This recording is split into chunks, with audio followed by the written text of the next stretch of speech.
Hey everybody, welcome back to another fantastic episode of Ready to Die Fighting. I'm Chris, and I got my little buddy here, Cricket.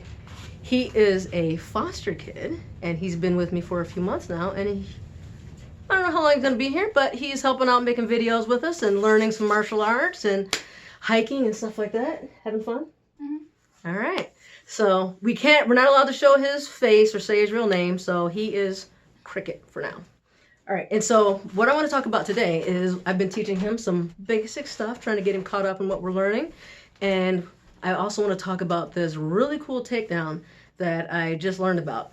I had seen it before, but in the context that I had seen it, it was always in like a wrestling competition or something like that where you're not allowed to kick or knee or anything like that. But I recently saw it used several times in like an MMA fight. And it worked really great. And so I've been doing some research on it. I've been practicing it. We've been trying it out on each other, and I love it. So let me show it to you. It's called a low single leg takedown. And so the basic idea of this is you're gonna come this way, try to get in. I might have to back the camera up a little bit. So there's a lot of different takedowns. The most common ones that you see or you hear people talk about is like a single leg, and these are wrestling terms. So I'm not a wrestler. I'm not big into wrestling, but wrestling has proven to be extremely effective as in the UFC, mixed martial arts, I've seen a lot of self-defense, like just, cameras, security cameras. And wrestlers are really good at defending themselves. So wrestling is awesome, and I wish I had learned it younger, but here we are. So I'm learning it now. And so there's a few different wrestling takedowns that are pretty common. You've probably heard of like a double leg and a single leg. Those are probably the two most common, but this one is a low single leg. So you're attacking one leg, and a regular single leg, you're attacking like around the knee. They have like a high crotch and they're just like a regular one. And so you're attacking like more like around the thigh, and you're getting in close, and you either go inside or outside, and your head is, by their chest. You're in really close, and when you take the person down, come forward some more. And when you take the person down, I'm not even really doing it, but Cricket falls pretty easy. Your bodies are really close together. And so here, just go ahead and fall. He hasn't learned like how to fall properly and all that, so I try to be easy on him sometimes, although not always. But what typically happens when you do these type of takedowns is you end up right on top of him, which maybe you want that, maybe you don't. If you're in a MMA type of fight, this is fantastic because now I can get on top of him and boom, boom, boom, boom, boom. You got your helmet on, you're fine. And, I can beat him up. That's great. In a self-defense situation, you can get up.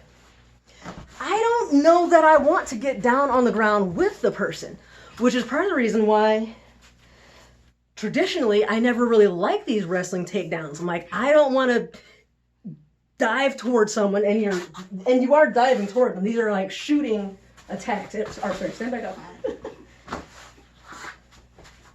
They call it shooting because you're basically diving toward the person's legs.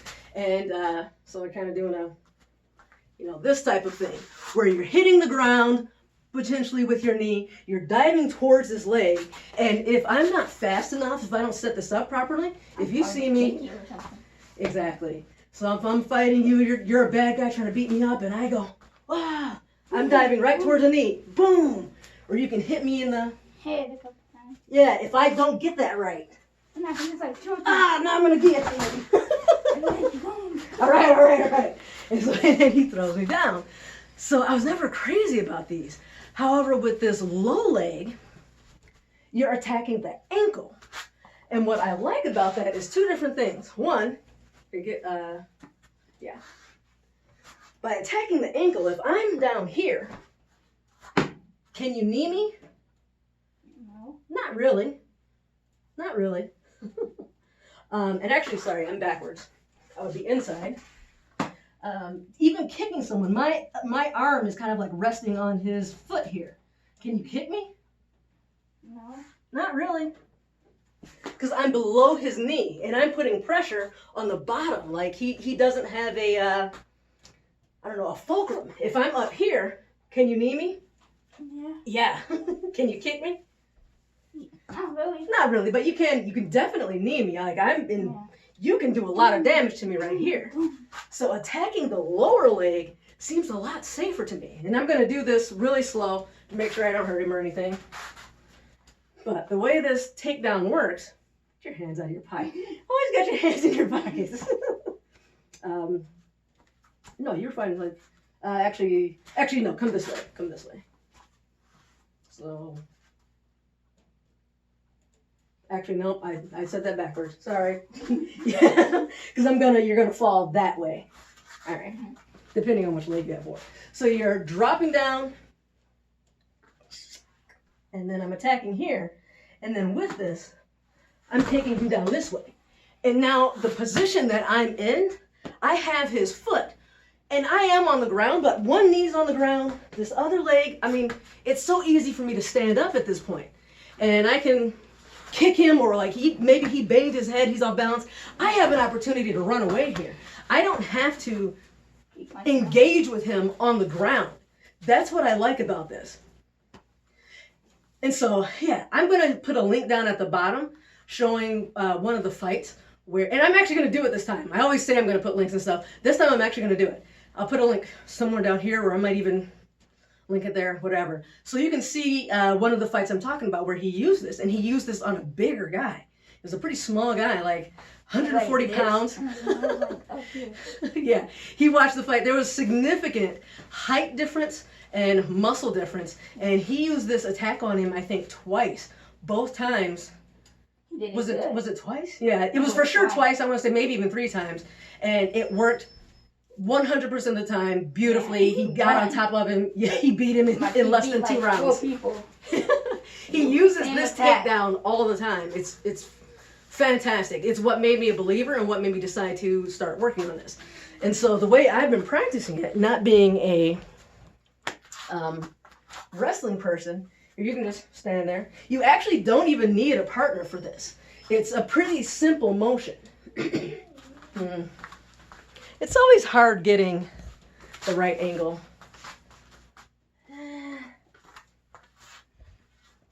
We'll go with that. So it's a pretty basic motion. I'm going to step it down to, what is it, like 4 or 5 steps? You're dropping down. This knee isn't touching the ground. This knee isn't touching the ground, but so that's just the first one, just drop. And I like to practice things kind of individually to kind of build the muscle memory and get comfortable with it, especially if it's something new. So get in your fighting stance. You're comfortable here, you know. What? Fight a little bit. Yeah, I mean, you know, pretend like you're fighting a little bit. And it's like, okay, now I'm going to do it. And then just drop down. You're just dropping down to a squat. Step 2 is take the opposite hand from the one that's up, I guess, and you're just leaning forward. Boom. Just lean forward a little bit with it and let it drop. Plant it on the ground. Can you go and kind of drop the camera down just a little bit? Yeah. Perfect. So this knee still isn't on the ground when I'm doing that. And now, the third step. So that's just a 1, 2. 1, 2. Now, this knee drops down. And that's not going very far. So it shouldn't like crack down on the concrete really hard and hurt, because you got your hand down there, and that's the primary purpose of that, is to basically protect your knee. So you got 1, 2, 3. At this point, you come over here. Then 4, you got it Come right like that. And so you're attacking the front leg. Whatever leg he has forward, you want to have the same leg forward. So you're doing a drop down. You're making a triangle here. Drop here. And now my shoulder is coming below his knee. My hand, actually I was a little bit too close to you. My hand is reaching out and grabbing him behind the ankle, right at his heel. My elbow's dropping down, right next to it, on top of his foot practically. And now all I have to do is lean my head and shoulder you want to go outside, kind of like at an angle here. Not back this way, not that way. Especially with training partners, you can blow their knees out. You want to go outward. And it doesn't take much pressure. Go nice and slow. I shove a little bit. And he goes down. He goes down pretty easily. That's all you have to do. Just make sure you have that heel though. Make sure you get your head. It's mostly your head, more so than your shoulder. Your head is pushing right around the knee. Pushing it like that. See how easy that was? Those 3 fingers. He does fall easier than most people. But they go down. Now, if you are able to, when we were practicing this together, I was trying to grab his other foot if I could, just to make sure, you grab both feet. They're definitely going down, but this is pretty high percentage even of itself. So if you can grab that other foot, by all means, do it. It's just going to make it that much easier for him to go down. And at that point, here, actually, he knows how to do it now. Go ahead. So first, drop down. Now this this arm comes and just plants it on the ground. This one stays up. Now bring that knee down. No, when you bring the knee down, it's making you come forward. So move forward a little bit. All right, so now grab that ankle. Bring it down. And now push. Yep. And that's it. See if you can do it a little smoother, a little faster. Drop down. Drop down. Yep. And that's it. That's it. It's easy. So I just spent quite a bit of time just listening to music, and I practice with both legs or both sides. I just practice drop, plant, knee, reach. And then I get up, switch sides, drop, plant, knee, reach. It's like 6 steps. Yeah. Drop, plant, knee, reach. I kind of did knee reach at the same time. Switch feet. Drop, plant, knee, reach. I'm just doing that over and over. Drop. Oh, whoops. I wasn't in a fighting stance or anything. Drop, plant, knee, reach. Drop, plant, knee, knee, reach.